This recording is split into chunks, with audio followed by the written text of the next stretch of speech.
नमस्कार मंडळी.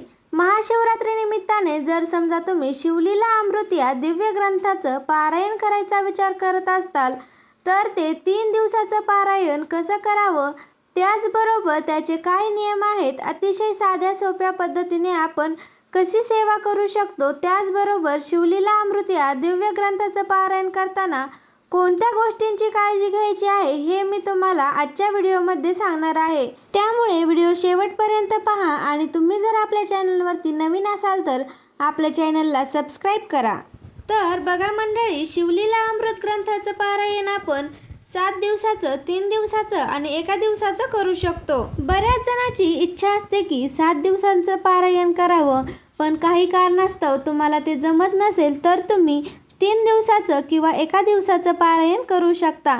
3 दिवसाचं पारायण करण्यासाठी तुम्हाला उद्यापासूनच सुरुवात करावी लागेल. म्हणजे बघा 15 तारखेला महाशिवरात्री आलेली आहे, तर बघा तुम्हाला 15 तारखेला 3रा दिवस येईल अशा पद्धतीने पारायण करायचं आहे. जर आपण 13 तारखेला पारायणाची सुरुवात केली तर 15 तारखेला उद्यापन करता येईल. म्हणजेच बघा 13, 14 आणि 15 म्हणजे 3ऱ्या दिवशी पारायणाचं उद्यापन आपल्याला करता येईल. तर बघा मंडळी, शिवलीला अमृत या ग्रंथात एकूण 15 अध्याय दिलेले आहेत. पुरातन पोथीमध्ये खरं तर 14च अध्याय दिलेले आहेत, परंतु काही काळापूर्वी 15वा अध्याय हा ॲड केलेला आहे. तुमची जर मनातून इच्छा असेल की 15वा अध्याय वाचावा तर तुम्ही तो वाचू शकता किंवा नाही वाचलं तरीही चालतं. जर मग तुम्ही 3 दिवसाचं पारायण करणार असाल तर रोजचे 5 यामाप्रमाणे 3 दिवसात 15 अध्याय तुम्हाला पूर्ण वाचायचे आहेत. म्हणजेच पहिल्या दिवशी 5 अध्याय, दुसऱ्या दिवशी 5 अध्याय आणि तिसऱ्या दिवशी 4 किंवा मग 5 तुमच्या सोयीप्रमाणे तुम्ही वाचू शकता. आपण जर महाशिवरात्रीच्या 3 दिवस अगोदर पारायणाला सुरुवात केली तर 5-5-5 या पद्धतीने पठण करायचे आहेत. पारायण केव्हा वाचावं तर बघा, प्रत्येक दिवसाचं अध्याय तुम्ही ब्रह्ममुहूर्तावर वाचले तर अतिउत्तम. मग ते 3 दिवसाचा असेल किंवा 1 दिवसाचा असेल किंवा मग 7 दिवसाचा असेल. जर तुम्हाला ब्रह्ममुहूर्तामध्ये वाचणं शक्य होत नसेल तर तुम्ही दिवसभरात केव्हाही पठण करू शकतात.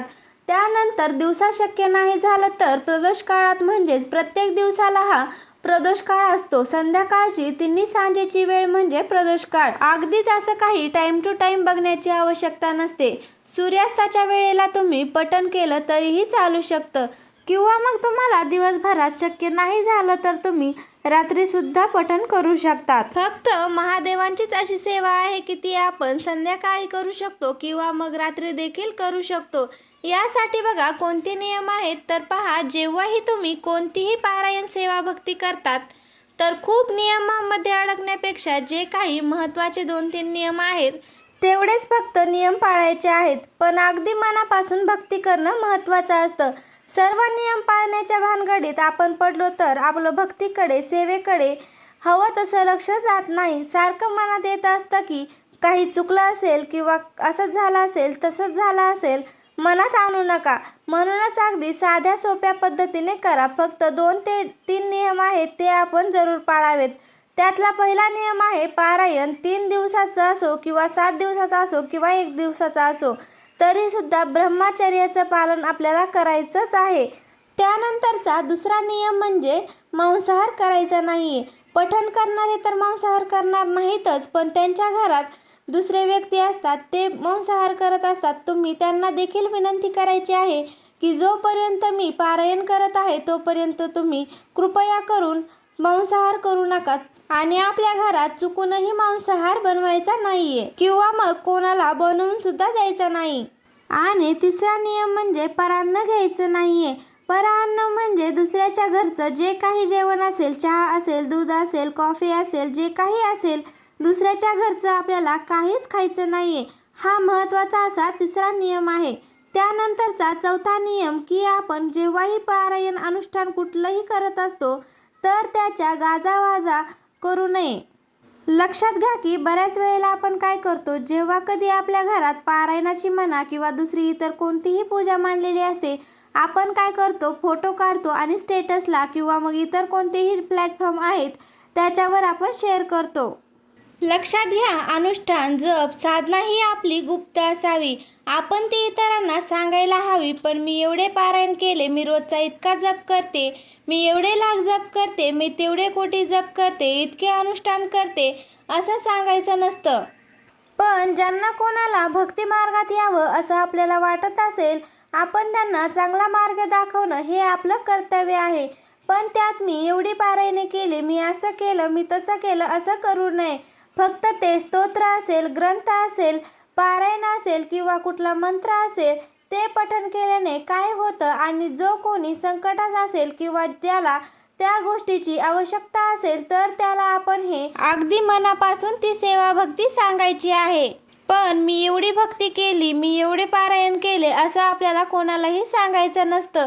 आपल्या अंतःकरणातला हा विषय असतो, म्हणूनच ती गोष्ट गुप्त ठेवावी. त्यानंतर बघा, हे पारायण करत असताना आपल्याला लाल, पिवळ्या किंवा इतर कोणत्याही रंगाचे वस्त्र परिधान केलं तरीही चालू शकतं. फक्त काळा रंग आणि निळ्या रंगाचं वस्त्र परिधान करू नये. त्याचबरोबर कोणतीही सेवा उपासना करताना केस मोकळे ठेवायचे नाहीत. पूजा करत असताना केस पूर्णपणे मोकळे सोडून पूजा करायची नसते. अगदी साधे सोपे नियम आहेत, ते आपल्याला पाळायचे आहेत. त्याचबरोबर घरात वादविवाद होणार नाहीत याची काळजी घ्यायची आहे. त्यानंतर बघा, पूजेची मांडणी करावी का? तर हो, पूजेची मांडणी करा. तुम्हाला शक्य असेल तर करा. आणि जर तुमच्या घरात छोटे बाळ असतील, काही अडचणीमुळे तुम्हाला पूजा मांडता येत नसेल तर तुम्ही पूजा नाही मांडली तरीही चालेल. आपल्या घरातील देवघरासमोर बसून देखील तुम्ही या ग्रंथाचं पारायण करू शकतात. फक्त संकल्प करण्यासाठी तुम्हाला महादेवाच्या मंदिरात जावं लागेल. जर तुम्हाला महादेवाच्या मंदिरात जाणं शक्य असेल तर तुम्ही महादेवाच्या मंदिरात जाऊन संकल्प करावा. आणि जर तुम्हाला नाही शक्य झालं तर मग देवघरासमोर बसूनच तुम्ही संकल्प करू शकता. पण शक्यतो महादेवाच्या मंदिरात जाऊनच संकल्प करावा. जर तुम्ही देवाऱ्यासमोर बसून पारायण करणार असाल तर देवाऱ्यासमोर आसन अंतरायचं आहे. त्यावर आपण बसून तिथे भगवंताच्या समोर दिवा प्रज्वलित करायचा आहे. जेवढा वेळ तुम्ही पारायण वाचत आहात अगदी तेवढा वेळ दिवा प्रज्वलित ठेवावा. आणि जर तुम्हाला शक्य असेल तर तुम्ही संपूर्ण पारायण होईपर्यंत म्हणजे 3 दिवस देखील अखंड दिवा प्रज्वलित करून ठेवू शकता. आपल्याला पारायण करताना संकल्प करणं खूप महत्त्वाचं असतं. 7 दिवसाचा असो, 3 दिवसाचा असो किंवा 1 दिवसाचा असो, संकल्प हा आपल्याला करायचाच आहे. तर बघा, संकल्प कसा करावा. आपल्या हातामध्ये थोडंसं पाणी घ्यायचं आहे, अक्षता टाकायच्या आहेत, पुष्प घ्यायचं आहे आणि आपलं पूर्ण नाव बोलायचं आहे. गोत्र माहीत असेल तर गोत्र बोलायचं आहे आणि माहीत नसेल तर कश्यप बोलायचं आहे. आणि त्यानंतर जे काही अनुष्ठान आहे ते तुम्ही किती दिवसाचं करत आहात, कशासाठी करत आहात, तुमच्या मनातील जी काही इच्छा असेल ती बोलायची आहे. आणि भगवंताला हे अनुष्ठान, हे पारायण निर्विघ्नपणे पूर्ण करून घ्यावी अशी विनंती करायची आहे. आणि तळ हातातील पाणी तामनात सोडायचं आहे. आणि नंतर ते पाणी कोणत्याही झाडाला टाकलं तरीही चालू शकतं. तर बघा, बऱ्याच जणांना प्रश्न पडतो की आपण पारायण करत असताना उपवास करायचा का? तर नाही, उपवास करण्याची काहीही आवश्यकता नसते. पण जर का तुमची इच्छा असेल तर तुम्ही उपवास करू शकता. आणि पारायण वाचत असताना जे काही रोजचे अध्याय असतात ते पठण करत असताना आपण जेवल्यानंतर लगेचच पठण करू नये. 1 तासानंतर तुम्ही पठण केले तरीही चालू शकतं. रोजचे अध्याय वाचून झाल्यानंतर नैवेद्य अर्पण करायचा आहे, आरती करायची आहे आणि जे काही तुम्ही स्वयंपाक बनवलेला आहे त्यामध्ये कांदा लसूण नसलेला स्वयंपाक बनवायचा आहे, त्याचा नैवेद्य अर्पण करायचा आहे. अशा पद्धतीने आपल्याला पूजा करायची आहे. सर्वात महत्त्वाचं म्हणजे उद्यापन कसं करायचं. तर बघा, उद्यापनाच्या दिवशी महाशिवरात्री येते. महाशिवरात्रीच्या दिवशी आपल्या सर्वांनाच उपवास असतो. त्यामुळे खास असं काही आपल्याला उद्यापन करता येणार नाही. त्यामुळे तुम्ही काय करा, आपल्या घराजवळ एखादं शिवमंदिर असेल तर महादेवाच्या मंदिरात तुम्ही जा. तिथे 1.25 किलो तांदूळ, त्यासोबतच एक पांढरं वस्त्र, नारळ, खडीसाखर किंवा मग पेढे आणि यथाशक्ती दक्षिणा तुम्हाला तिथे अर्पण करायची आहे. किंवा मग तुमच्याकडे जे काही अन्नधान्य असेल ते तुम्ही जवळच्या महादेवाच्या मंदिरात जाऊन दान करा. आणि जर तुमच्याजवळ महादेवाचं मंदिर नसेल तर तुम्ही कोणत्याही मंदिरात दान केलं तरीही चालेल. किंवा मग तुम्ही ते अन्नधान्य एखाद्या गरजू व्यक्तीला दान करा, नाहीतर मग ब्राह्मणाला दान करा. तर अशा प्रकारे आपल्याला साधे आणि सोपे नियम पाळून शिवलीला अमृत ग्रंथाचे पारायण करायचे आहे. तर मैत्रिणींनो, कसा वाटला तुम्हाला आजचा व्हिडिओ मला कमेंटमध्ये नक्की सांगा. आवडला असेल तर एक लाईक करा आणि असे छान छान माहितीपूर्ण व्हिडिओज पाहण्यासाठी आपल्या चॅनलला हक्काने सबस्क्राईब करा. धन्यवाद.